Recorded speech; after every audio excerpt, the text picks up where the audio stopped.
કેટલાય લોકોના મને વ્યક્તિગતપણે મેસેજ આવે, એવું વિચારતા હતા કે જો આવું થયું છે તો મારા પરિવારજનો મને ક્યારેય આવી રીતે નહીં ભણવા દે. આ એક હેવાન નથી, આવે તો કેટલાય હેવાનો છે.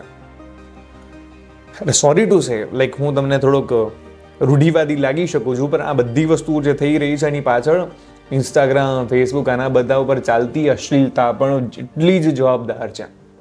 અશ્લીલતાઓ ચાલી રહી છે અને અશ્લીલતાઓને આપણે સેલિબ્રેટ કરી રહ્યા છીએ. કોઈ વ્યક્તિ ઠુમકા લગાવી રહ્યું છે અને આપણે એને ફોલો કરી રહ્યા છે અને હીરો બનાવી રહ્યા છે. અશ્લીલતા. અહીંયા આર્ટની વાત નથી, અહીંયા અશ્લીલતાની વાત છે.